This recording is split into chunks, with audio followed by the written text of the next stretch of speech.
Yang pertama ada casing.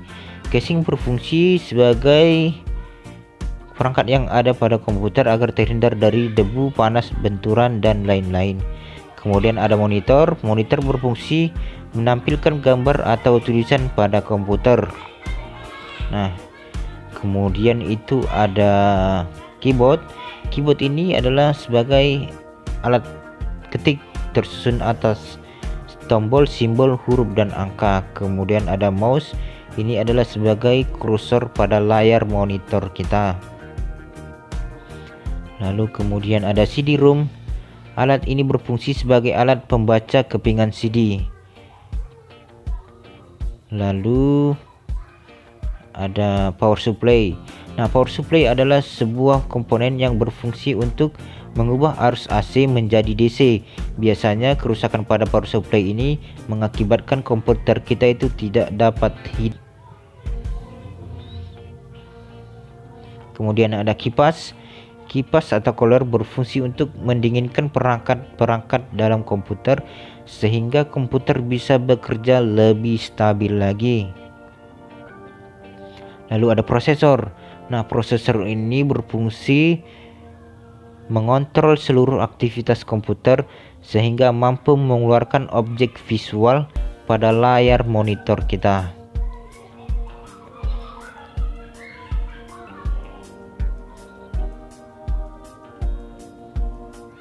Kemudian ada RAM, Random Access Memory.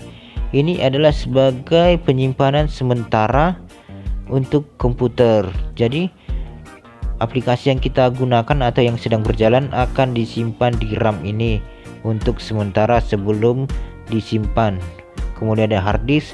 Hard disk ini adalah tempat penyimpanan data yang kita telah simpan di dalam sebuah PC ataupun komputer. Penyimpanannya adalah di hard disk. Kemudian ada VGA.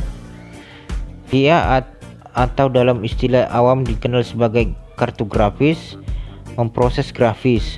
Secara sederhana, perangkat bongkar pasang ini memproses perintah yang diterima dari CPU ke dalam bentuk visual seperti yang tampil di layar komputer.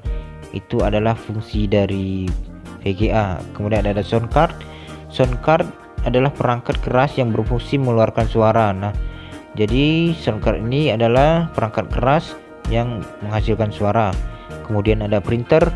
Printer ini adalah sebagai output dari hasil kerja kita. Misalkan kerja kita berupa Excel, Word, ataupun foto, bisa kita tampilkan dalam bentuk gambar atau kita print langsung. Nah, itu adalah fungsi dari printer.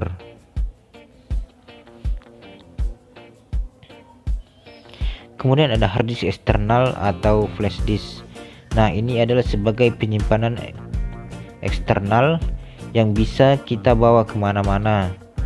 Jadi data kita itu bisa kita bawa kemana-mana. Kemudian ada speaker. Nah, ini sebagai output suara. Jadi itu adalah fungsi dari speaker, output suara daripada PC kita.